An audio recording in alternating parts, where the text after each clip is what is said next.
Just like you see, everyone, the first ride after a rainstorm, there's going to be all kinds of debris on the road. There might be big old puddles, uneven pavement, tree branches, dirt, grime, gravel, all kinds of crap. So the number one thing you need to do is be smooth. So what does smooth actually mean? So smooth means being slower with the controls with your hands. So slower on and off the throttle, slower on and off the brakes, and slowly with your lean angle. This is where judgment really comes into play, because if you have to stop very quickly because someone pulls out in front of you, or you have to swerve, it's cooler outside, the ground is damp or wet, so you have less traction. So you really have to use your judgment to do your best to not put yourself in those types of situations. You see what I'm saying? So if you think you may have to brake hard, give yourself more distance between you and the guy in front of you. If you're in an area where you have to swerve, like coming up where these cars are, I'm not going to ride directly next to these cars way over here on the right, because if this guy opens up their car door, I'm going to have to swerve out of the way. And I'd rather use my judgment before my skill. So just be aware, be smooth, on and off the throttle. You don't want to be doing anything abrupt like this. You're not going to be going fast on, fast off. You're not going to be jabbing on the brakes, grabbing the brakes, stabbing the brakes. Never. Never, never, never. So keep in mind, when it's sunny and dry and warm, people go riding and they kind of get a false sense of grip, a false sense of traction, because it's sunny and warm, and you can get away with a lot more aggressiveness than you can when it's damp and slippery, and the conditions just don't have the traction that it would if it was sunny, obviously. So right now, even looking at this intersection, right, there's a bunch of sticks and everything right here. So look at this. Underneath this palm tree up here, look at all this debris. There's literally branches and all kinds of crap. So I don't want to run over this stuff, and cars don't either. So you really have to be aware to make sure you give yourself plenty of room. So if you have to go around something, well, cars are probably going to do the same thing you're doing. So you just have to be aware of that. So now I'm going right. Look, there's more tree branches right here. Give myself room. As I go over the painted lines, I'm not going to do anything abrupt with the throttle while my rear tire's over the damn line, because I don't want to spin it up and crash. So you just have to be very gentle on the throttle, gentle on the brakes, and easy on the lean angle. So look, just go super slow. But a lot of times right here, or even right here on the bicycle thing, people give it a lot of gas and their tire would spin up. So just very easy going, easy on the acceleration, nothing too crazy. Smooth on the controls. Look at, there's tree branches and debris everywhere.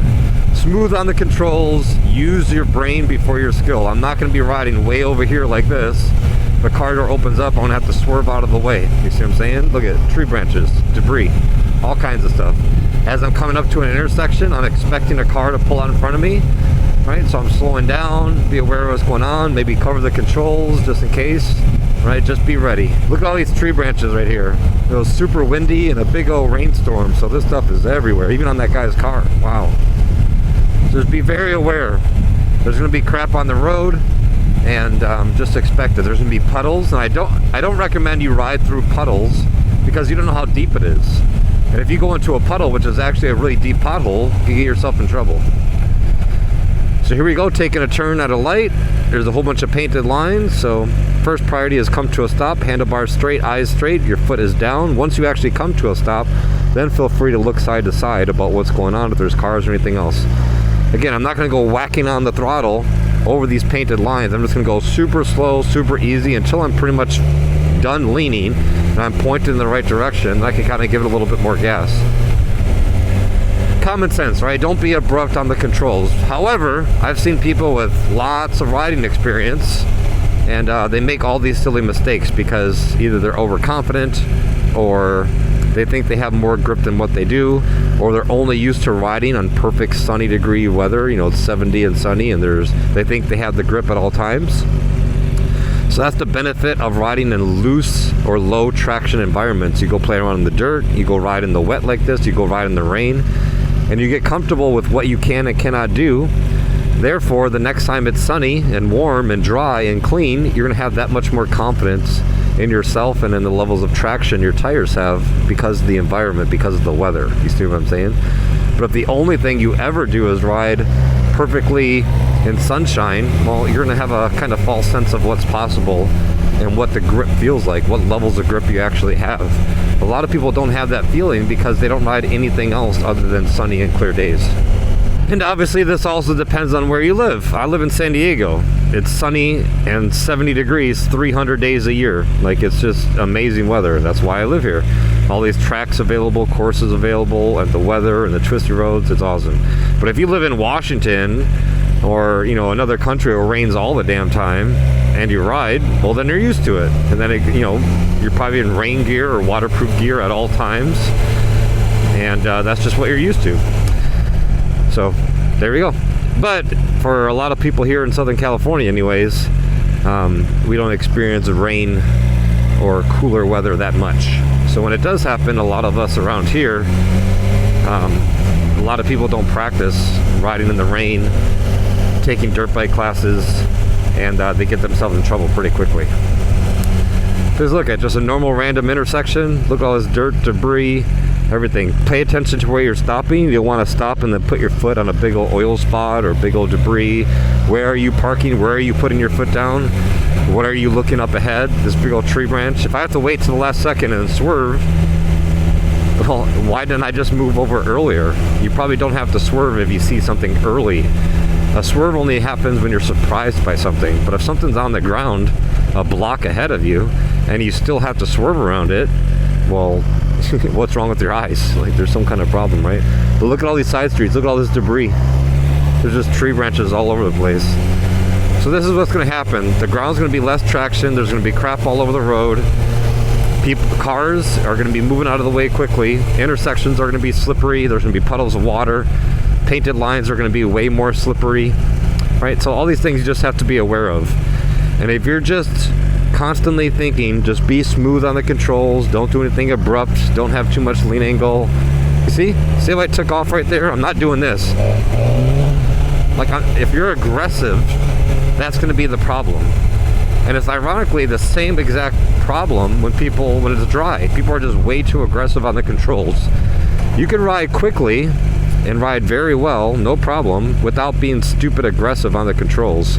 There's a big difference between rolling on the throttle and like freaking snatching the throttle. You see what I'm saying? So the better you are at the smoothness on and off the controls, on and off the throttle, on and off the brakes, easy with the lean angle, right? Use your judgment. Don't ride over painted lines as much as you can. Watch out for other people. Give yourself and other people plenty of room. Don't do anything crazy over the painted lines, right?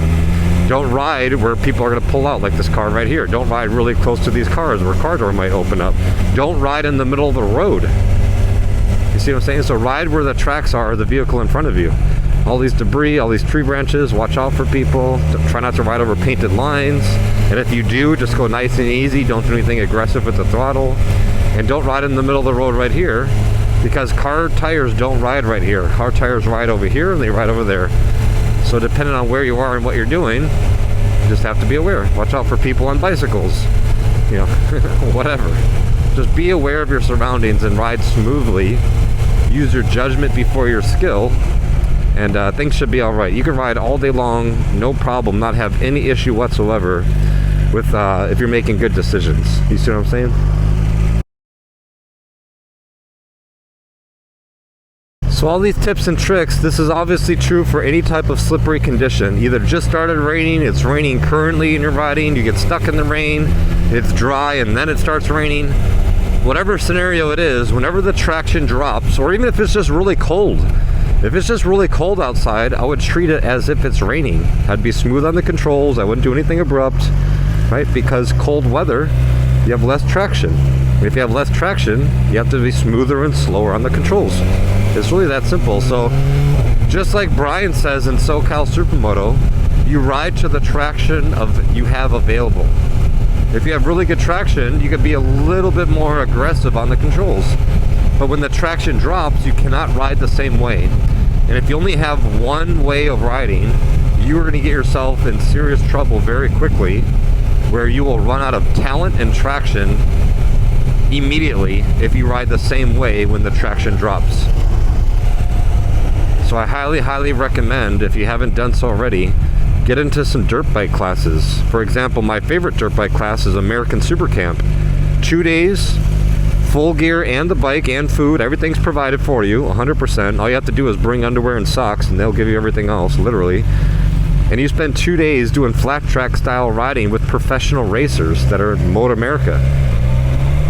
You learn to slip and slide and relax, and how to recover without freaking out. It is so beneficial. And you learn very quickly, if you're too aggressive on that throttle, the tire's just going to spin out.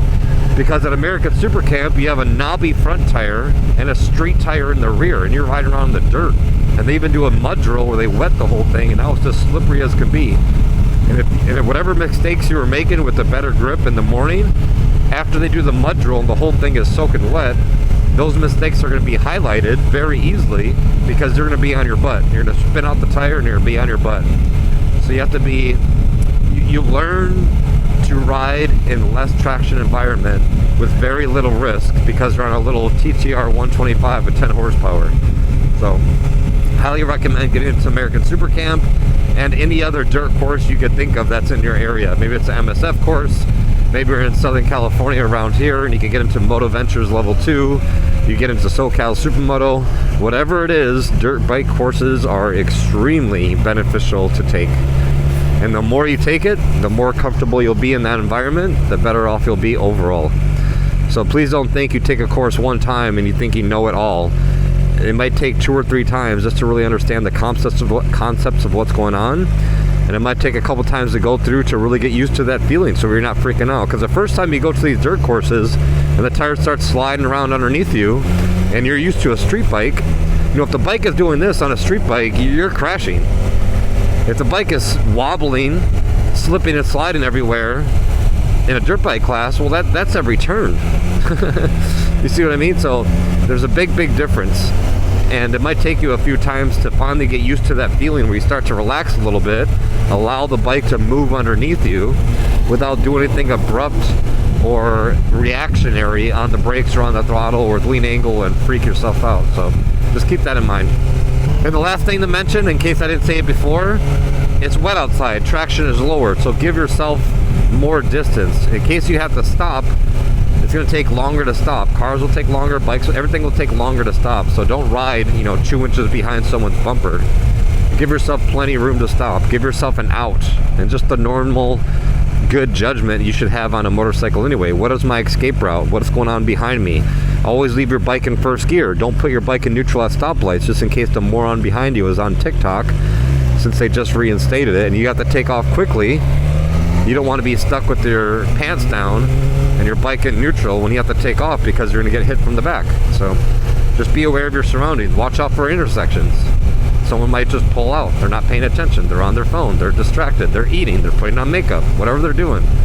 Try not to ride over painted lines. If you need to make a turn, slow the bike down. Slow the bike down. You're going through a whole bunch of debris and gravel and rocks and everything. Nice and easy. Don't do anything abrupt. Get your eyes looking up ahead for a big old truck pulling out in front of you. Sometimes just take it easy. There's no rush. Never be in a rush on a motorcycle. You can ride quickly if you want to, just don't be in a rush. Because when you're in a rush, you start to do things abruptly. So look at this, watch. There we go. Just jump in the bike all over the place. It's just, there's no need to do anything fast and crazy.